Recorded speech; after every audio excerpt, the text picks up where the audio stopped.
I was sitting in my cozy kitchen in Portland, Oregon, when the phone call came that changed everything. The rain was streaking down the window, a steady drizzle that mirrored the unease settling in my chest. My husband, Greg, his voice crackling through the phone from some beachside paradise, delivered the blow with a smugness I'd come to loathe. "I've moved your inheritance into my name, sweetheart. I'm starting fresh with someone younger, someone who actually appreciates me." His words hit me like a bucket of ice water, sharp and chilling, but I didn't flinch. I could hear the faint sound of waves in the background, mingling with a woman's laughter, light, carefree, and utterly oblivious to the storm she was part of. A golf trip, he'd called it. Right. "You really should have paid more attention to your accounts," he sneered, followed by that infuriating laugh of his.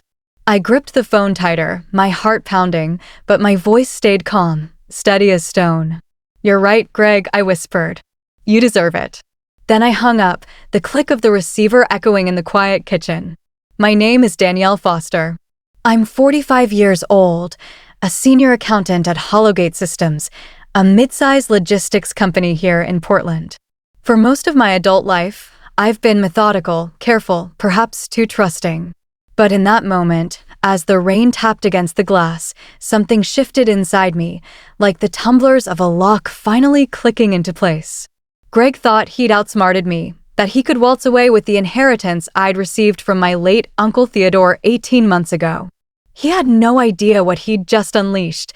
Let me take you back to the beginning, to the life I'd built with Greg over 22 years of marriage. I met him during my senior year of college, when his charm and ambition swept me off my feet. He talked about building an empire together, and I believed him. Young and in love, I saw a future filled with shared dreams. For years, I managed our household finances with precision, while Greg chased one get-rich-quick scheme after another. There was the construction company that collapsed after 6 months, leaving us in debt. Then the restaurant investment that turned into a tax nightmare. And let's not forget the cryptocurrency venture that wiped out our vacation fund. Each time, I quietly cleaned up his messes, rebuilt our savings, and never once pointed out his failures. To Greg, my silence was weakness. To me, it was strategy, a way to keep the peace while protecting what mattered. When Uncle Theodore passed away last year, I grieved deeply. He wasn't just family. He was my mentor, the one person who truly understood me. Our Sunday afternoons were spent sipping coffee and talking about money, legacy, and the importance of safeguarding what you've earned. Theodore had built his wealth twice, once in his 30s, only to lose it to a scheming business partner, and again in his 50s, with the hard-won wisdom of experience. Danielle, he'd said during one of our last visits, his weathered hands wrapped around his coffee mug, "Trust is earned daily, but it can be lost in an instant. Protect yourself, even from the people you love most." I'd nodded politely, thinking he was overly cautious. Now, as I sat in my kitchen, Greg's betrayal ringing in my ears, I realized he'd given me a roadmap for survival. The inheritance from Uncle Theodore, $600,000, plus a family cabin nestled in the mountains, was my security blanket, a safety net I'd hoped I'd never need. But Greg's timing couldn't have been worse. What he didn't know was that Uncle Theodore wasn't just wealthy. He was paranoid about money, and for good reason. Decades ago, he'd lost his first fortune to a deceitful business partner, and that betrayal shaped his approach to wealth. When he left everything to me, he included detailed instructions on protecting it from predators and opportunists, people like Greg.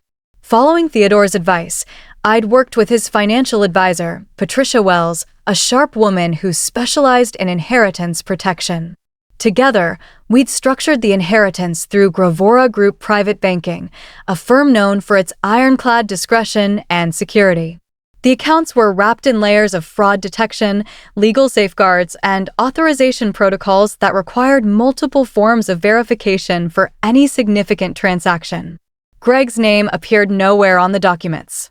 The only way he could have accessed the funds was if I'd voluntarily added him as a beneficiary and handed over specific authorization codes, which, of course, I hadn't. When Greg tried to transfer the money, He'd likely targeted our joint checking account, where I'd deposited a small portion of the inheritance for household expenses. The bulk of Uncle Theodore's gift remained locked away, safe and untouchable, quietly earning interest.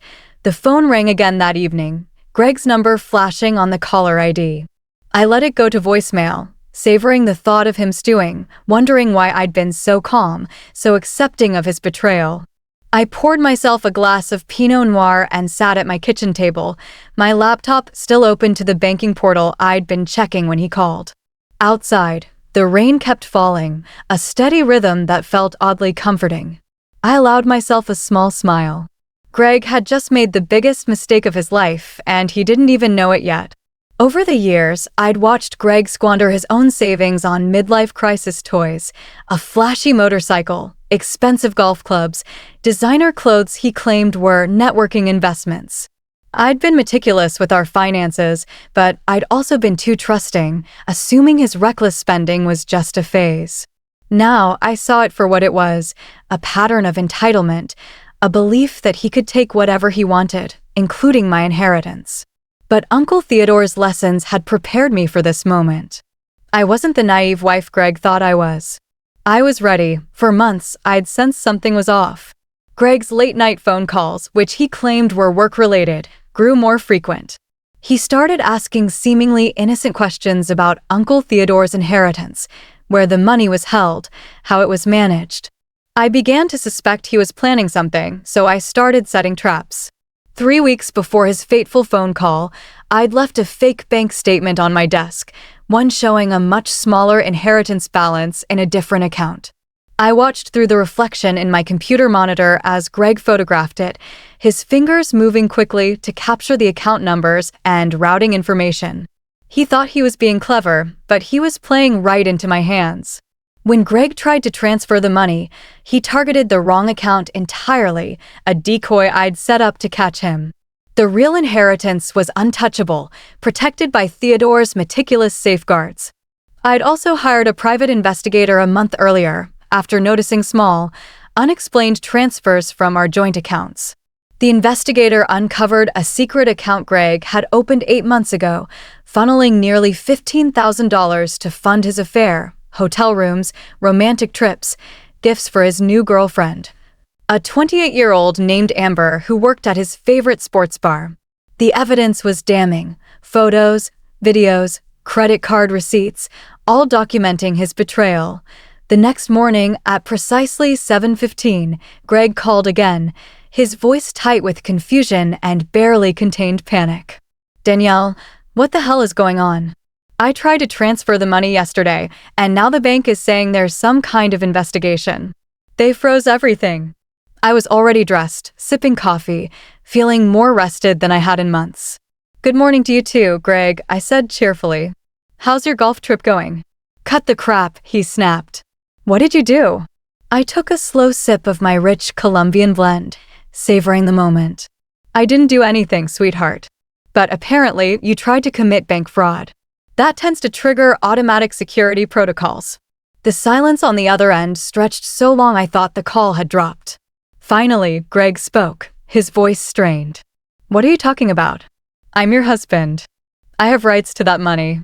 "Actually, you don't," I replied, my tone calm and measured. I walked to my kitchen window, watching the morning drizzle. Uncle Theodore's inheritance was placed in a protected trust, specifically designed to prevent unauthorized access. When you tried to move funds without proper authorization, you triggered fraud prevention measures. "You're lying," he sputtered. "Married couples share assets automatically. Not inherited assets placed in protective trusts, Greg," I said, letting the words sink in. "Especially not when the beneficiary has been advised to protect those assets from potential threats. The bank considers your attempted transfer to be identity theft and attempted grand larceny." I could hear him breathing hard through the phone, and in the background, there it was again, that same female laughter from yesterday. His new girlfriend, blissfully unaware that her sugar daddy had just become a liability. By 9 a.m., I was sitting in the offices of Patterson and Associates, the law firm I'd quietly consulted 3 months ago when Greg's behavior became increasingly erratic. My attorney, Jennifer Patterson, a sharp woman in her 50s who specialized in complex divorce cases, reviewed the documents I'd brought. "Danielle, I have to say, this is one of the cleaner cases I've seen in years," she said, her eyes scanning the evidence. "Your husband essentially gift-wrapped his infidelity and attempted theft for us." I'd come prepared with everything: screenshots of Greg's suspicious credit card charges over the past 6 months, hotels in cities where he'd claimed to be on business trips, expensive dinners for two, jewelry purchases I'd never received. I also had banking records showing his attempted unauthorized access to my inheritance, complete with timestamps and fraud alerts. And then there was the private investigator's report, detailing Greg's secret account and the affair with Amber. Jennifer was impressed. "With this level of documentation, we can file for divorce on grounds of adultery and financial malfeasance. Plus, his attempted theft gives us leverage for a very favorable settlement." "There's one more thing," I said, pulling out a manila envelope. "When I set up the inheritance protection with Uncle Theodore's financial advisor, I included a clause that automatically revokes any claim Greg might have to shared marital assets if he ever attempted to access the inheritance fraudulently." Jennifer's eyes widened. "You mean his attempt yesterday triggered an automatic forfeiture clause?" "As of yesterday evening," I said, a grim smile crossing my lips, "Greg legally forfeited his claim to our house, our shared savings, and his portion of my retirement accounts." Uncle Theodore was very thorough in his advice about protecting family wealth from predators.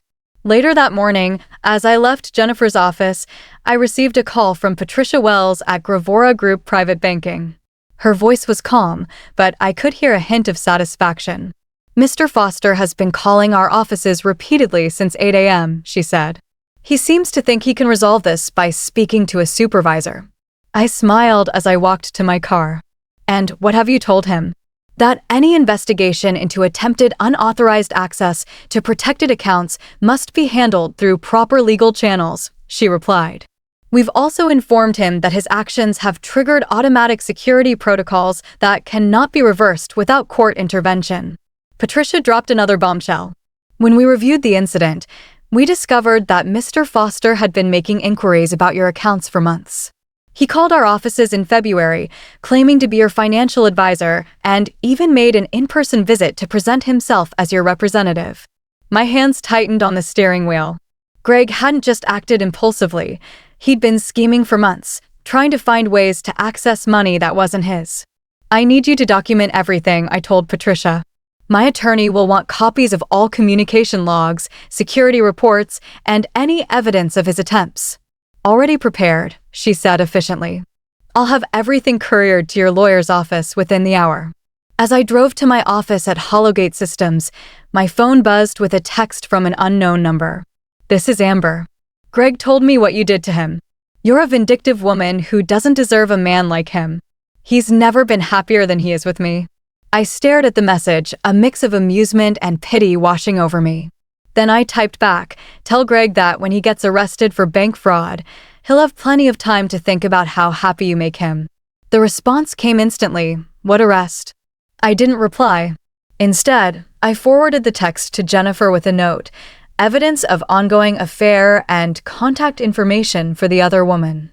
At work, I maintained my normal routine, not letting on that my personal life was imploding.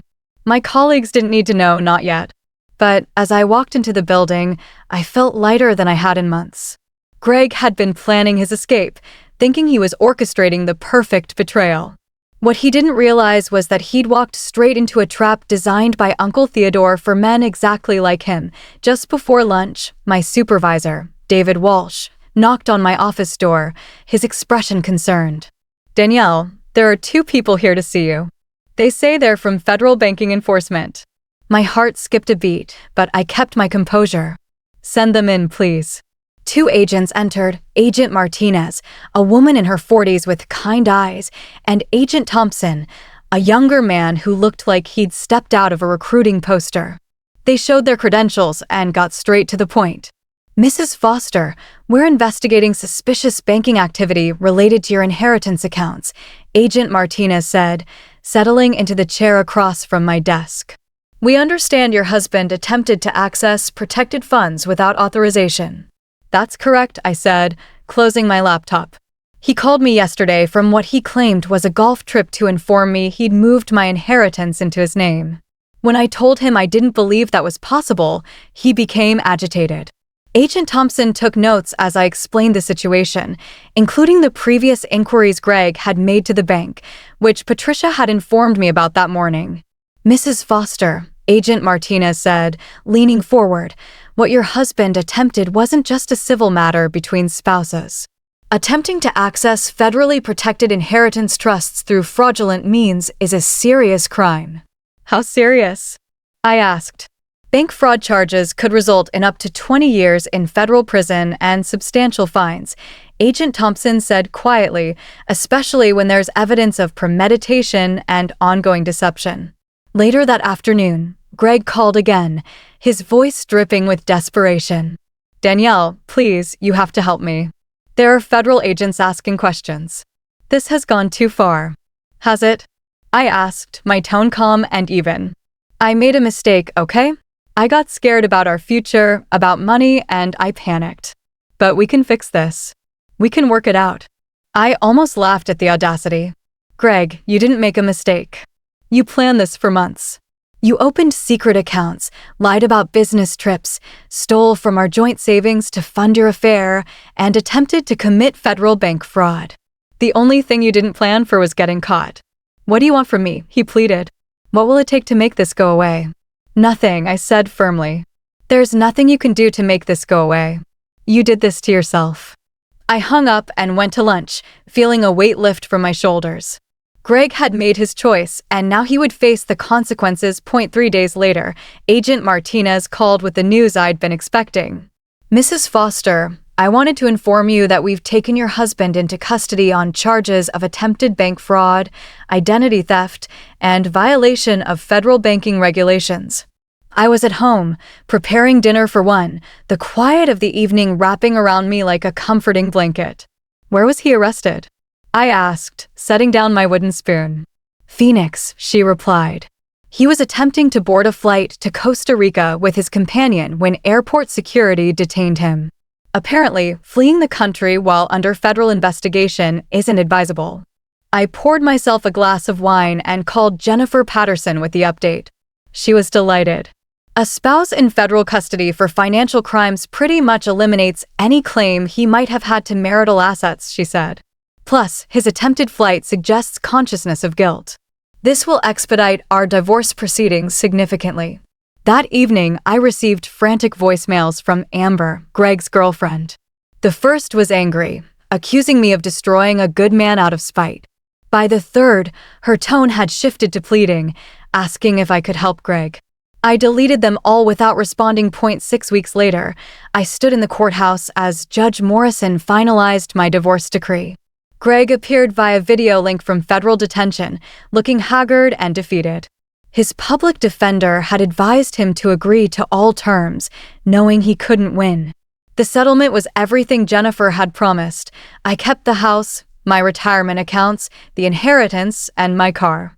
Greg kept his legal troubles and a debt to the federal government that would haunt him for decades. The defendant forfeited any claim to marital assets through his attempted fraudulent access to protected accounts, Judge Morrison stated.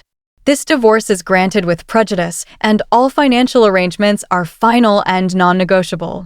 As I walked out of the courthouse, my phone buzzed with a text from my sister, Catherine. Saw the news about Greg's sentencing, 28 months in federal prison. Are you okay? I texted back, never been better. That afternoon, I met with Patricia Wells to discuss investment strategies for my newfound financial freedom. The inheritance, combined with my half of our previous shared assets, gave me the security to consider early retirement or perhaps starting my own accounting practice. Patricia handed me a sealed envelope. Your uncle included a letter to be given to you after any legal proceedings involving the inheritance were resolved, she said. Inside, Uncle Theodore's familiar handwriting offered his final advice. Danielle, if you're reading this, it means someone tried to take what wasn't theirs. I hope my preparation served you well. Remember that the greatest wealth is peace of mind, and you've earned yours. Build something beautiful with what remains. I folded the letter carefully and tucked it into my purse. Uncle Theodore had given me more than money. He'd given me the tools to recognize my own worth and the strength to protect it.as I drove home that evening, the Portland skyline glowing softly in the drizzle. I reflected on the strange journey that had brought me here. From a trusting wife to an empowered woman in just a few short months, Greg's betrayal had been devastating but also liberating. It forced me to discover a strength I never knew I possessed. The future stretched ahead, full of possibilities that were entirely mine to choose. I could travel, start a new career, or simply enjoy the peace of my mountain cabin, knowing it was safe from anyone who might try to take it. Greg had seen my patience as weakness, my trust as stupidity, my love as something he could exploit and discard. But Uncle Theodore had taught me that the best defense is preparation, and his lessons had saved me from losing everything to a man who never deserved my trust in the first place. As the rain tapped against my windshield, I smiled. For the first time in years, the weather matched my mood, clear, refreshing, and full of promise. Please feel free to comment below if you liked this. Remember to like and subscribers for more.